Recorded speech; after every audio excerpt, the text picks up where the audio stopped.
And I'm going to say hello, geeks and gamers. I'm here with your gamer goggles, and I'm going to be interviewing Cassidy Werner. Or is it Warner? I left your spelling off camera. One of those things. Either works.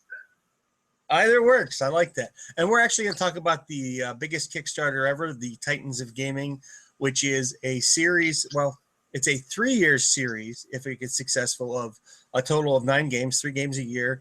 And it will come from various game designers across the board, with such names as Ray Weirs, Richard Garfield, Mike Salinker, if I said that right, Mike. I hope I didn't butcher your name. And many others to come. What's really cool about this whole project is they're focusing on gateway games.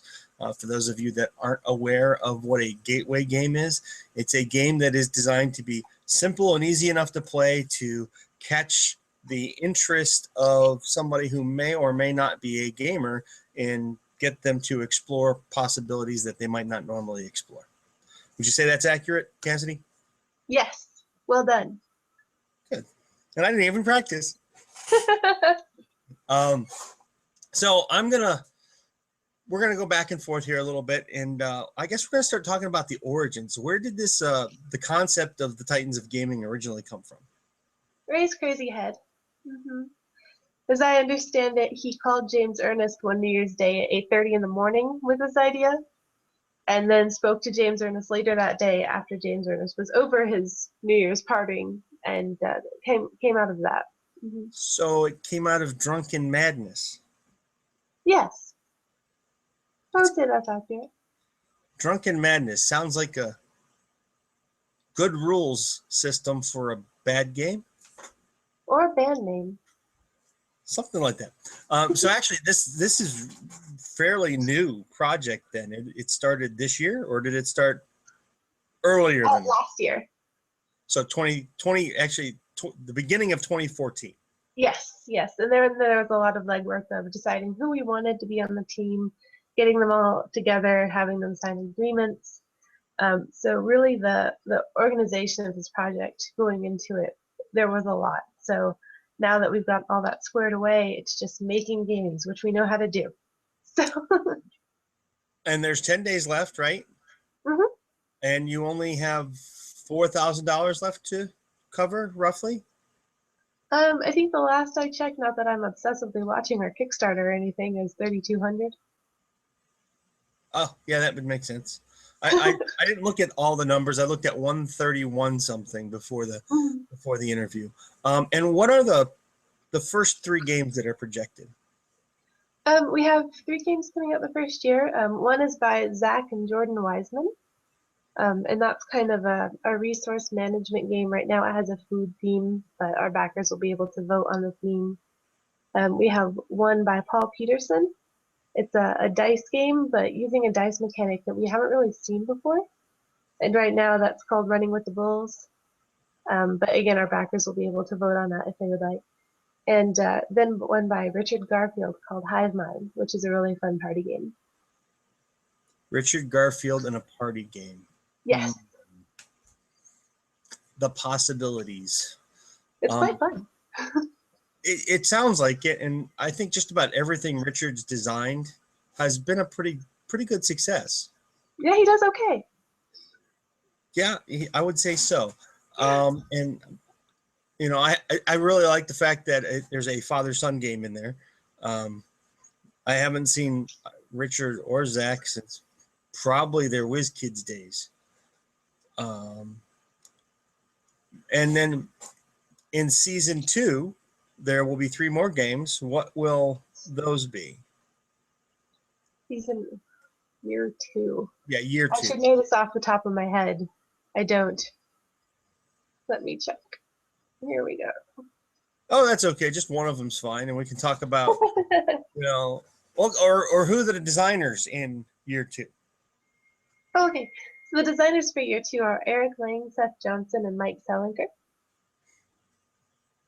And for those of you that don't know who Mike is, he's designed many things. In fact, I think what he's probably most noted for currently is the Pathfinder adventure card game. And if I'm not mistaken, he just did a successful Kickstarter on that, correct? For the next one?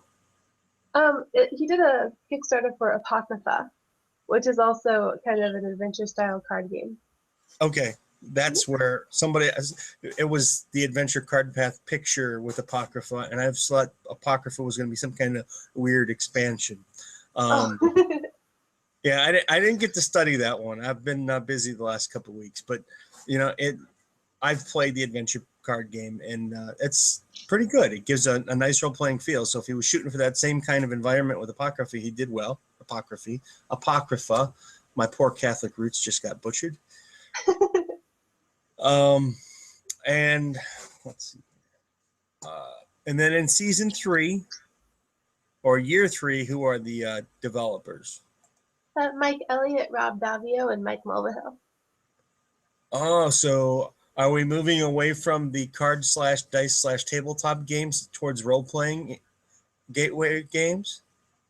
We didn't intend it that way. It's just these guys are really busy, so fitting them into the schedule where they think they can make a game for us. So that's part of the reason the Kickstarter's 3 years too, because these designers are so popular and so busy. So them being able to make a game on their own timeline is really a refreshing thing for them. And I see other great names coming forward to help with the art, like Larry Elmore, John Kovalik. Which game is John working on, or is that up in the air yet? That's up in the air still. Our backers are going to be able to vote on a lot of aspects, so they'll get to vote on the themes and mechanics and some of the game content, art styles, and not all of those things for every single game, but quite a few aspects our backers are going to help create. So which game are you looking forward to the most? That's a really hard question. I don't want to make any of the designers mad. I suppose since I've played them the most, I can say Richard Garfield's and James Ernest's games. Richard's game. I'm sorry? Go ahead and finish. I thought you were done. Oh, no, sorry. Richard's, it's codenamed Hive Mind right now, but it's a really fun party game where you're trying to guess how other people will respond, and you get a number of points based on how you respond to questions, as long as your answer is the same as everyone else's. And then the person who does not have a hive mind gets kicked out of the game eventually. So that's a lot of fun. It makes for a really fun atmosphere. And then James' game we've been playtesting a lot lately, even though he's not due until the stretch goals in year 4. Right now we're calling that The Train. And it's a game about city building in the Old West. So it's kind of like not The Sims, Civilizations on the tabletop. Yeah, not as much fighting, but there's a bidding mechanic, so yeah.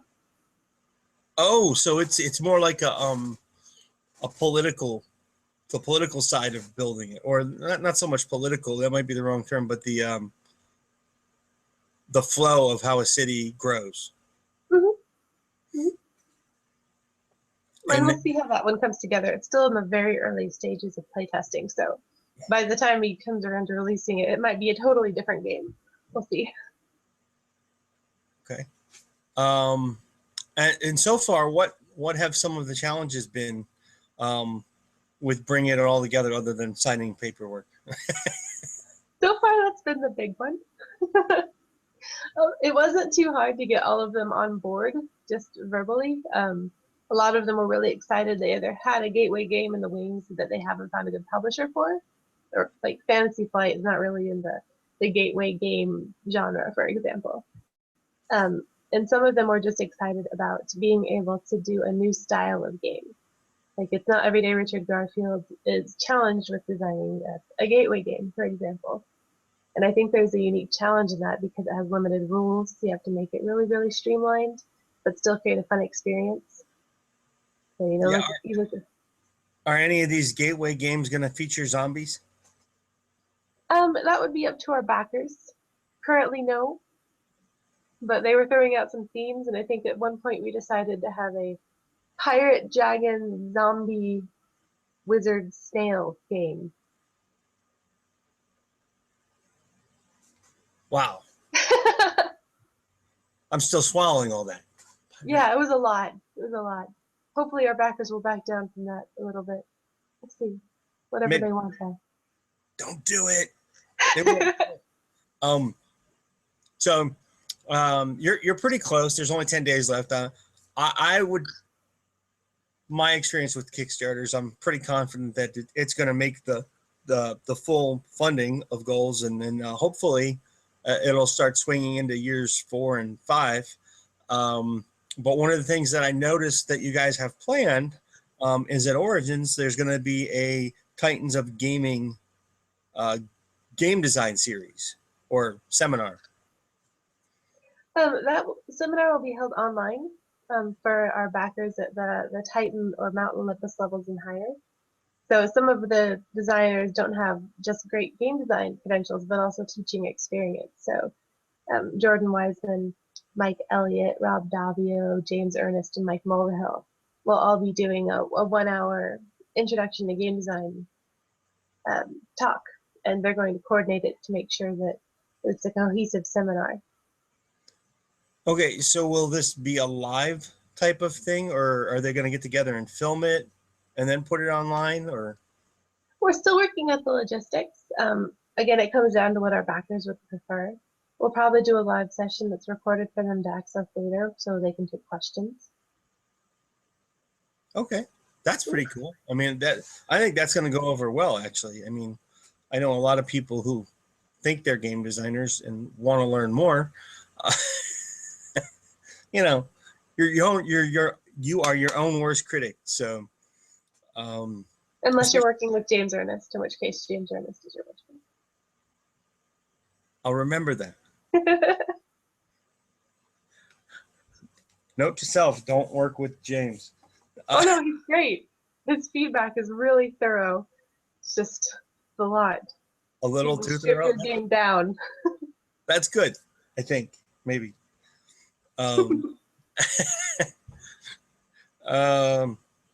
So with I noticed that there's a ton of great, like, I'm gonna call it memorabilia because it looks like it's older, but there's a whole bunch of add-ons that are really cool in this Kickstarter, if I can find them again, like a bomber's jacket.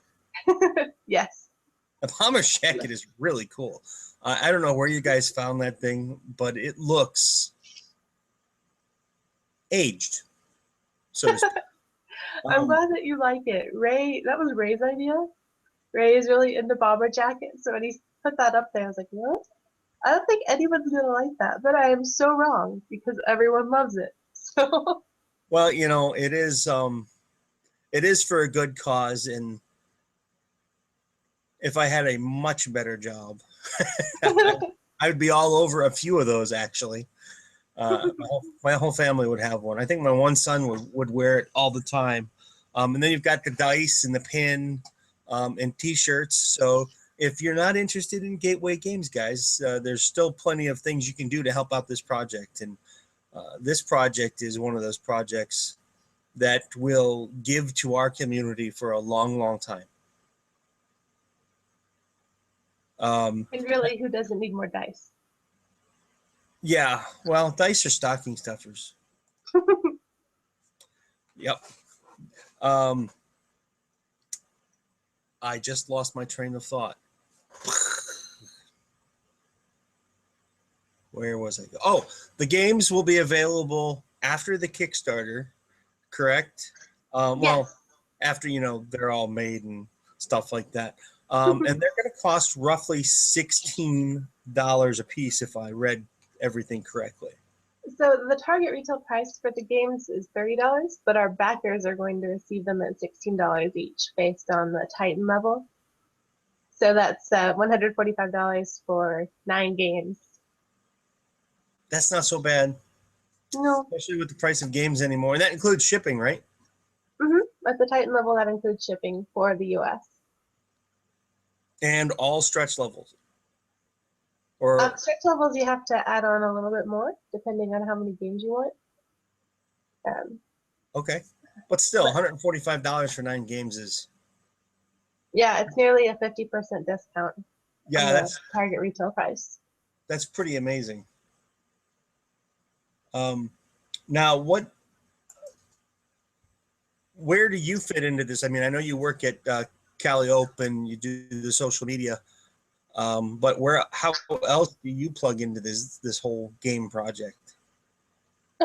So we do a lot of things. Calliope is a very small company, so we wear a lot of hats. Um, so I do our social media, I do our public relations, I catch anything that falls off Ray's plate, and kind of serve as his assistant in a lot of regards. I also do all the customer service. That's a So lot. it's a lot. That's why sometimes I get emails from you at 3 a.m. Have you gotten emails from me at 3 a.m.? Well, you're on the other coast, so Yeah. there is that difference too. But yeah, you've worked late. hmm But I love Um, my job. I love this industry and I love this community. So it's a lot, but it's a good. you still there? Well, people, I think we lost her temporarily, and it could be her bandwidth. It could be mine. Hello. Hey, you're back. Hey. So I don't funny know. thing about the West Coast, we have windstorms. Oh, that's not good for internet connection. No, the internet connection really hates windstorms. I'm sorry about that. Oh no, that's okay. I have cable, and we've replaced our line in the last 4 years 5 times. Oh, that's exciting. Well, because we hit real cold here, and what happens is the cable freezes, and that little piece of aluminum that connects snaps in half. Oh, So when the wind blows, instead of having this, you have this, and it doesn't work. funny thing that. Funny thing, I'm like, hey, you can put it underground. Like, we don't get paid enough to do that anymore. So they get to replace it all the time. And look, it even says that our stream status is good again. Yay. Not that you can see that. I don't remember where we were. We talked about emails at 3 a.m. Oh yeah. We were at emails at 3 a.m. We were talking about your position, and so actually, I guess that will move us into Ray is pretty much the father of this child. Yes. So I guess he pretty much goes crazy trying to make things happen with this. Yeah, more or less. Ray does all of the sales and he works with the manufacturers. We both do a little bit of project management. He also goes to a lot of conventions to make connections with friendly local game stores, distributors. So he travels a lot. And yeah, he's really busy too. And then over the last week, he's been really sick with the flu. So that's been exciting. Which is why the gentleman is not here. It's okay. I had dentist appointment yesterday, and before that, I had shingles. You had shingles. Chickenpox. Oh, It's I'm been sorry. a very interesting month. I don't know. I've been sleeping a lot the last few days. Sleep is awesome. But what is your favorite part of this project? My favorite part is probably seeing people react to it when they hear about it. We get a wide range of reactions, as you might imagine, because we're breaking all the rules of a traditional game Kickstarter. You know, Kickstarter is typically used as a type of pre-order system. So we're coming out with these designers, a pretty concrete of our idea of our timeline. But the way we're doing our game content, where we're crowdsourcing it to a certain extent, no one's ever heard of that before. So we get reactions like, that's a really dumb idea. I don't think you should do that. To my favorite reactions were, that's really cool and I want to be a part of it. So seeing that is my favorite part of the project. What other rules are you breaking? What other rules are we breaking? Yeah, I breaking. can't You're tell breaking you. all kinds of rules. Can't tell you. Oh, We're live on the internet. Yeah, I guess we are, and we weren't supposed to be. It was supposed to be hidden, but hey, that's life. Uh, so it'll be up for a little bit. Um, let's see. And then well, I already asked you that question. So well, I guess Ray's favorite game is probably the one he's designing, but which one do you think he's looking forward to the most? You know, Ray is a really hard person to gauge when it comes to games. I'll think that there's a game that he'll really like and I'll hate it. I think there's a game that maybe he won't enjoy that much and it becomes his favorite game. So I'm not really sure. I know that he was excited about Zach's game, but Jordan Wiseman is actually Ray's brother-in-law. So when it comes to his nephew, he probably has a little bit of favoritism there going on. Maybe a little. How about a lot? Yeah. Yeah. So what else do you want to add? Anything? Hmm. No, I think we're good. We covered most of the basics. And if anyone has any questions, they're welcome to jump on the Kickstarter site or email me, Cassidy@CalliopeGames.com. I'll respond to your email pretty quickly, even if it's 3 a.m. Yeah, usually within 24 hours. I get responses. So you're pretty prompt there. Well, I guess that does it then. For those of you that are watching live, because I'm apparently a Google Hangout buffoon, thank you for watching live. This will be available again in a short time with some nice music in the background and maybe a couple other things. I don't know, but we will see. And have a good day. Thanks for watching again. I'm Matt Lemke with Cassidy Werner from Through Gamer Goggles, Gamer-Goggles on the Titans of Gaming Kickstarter project.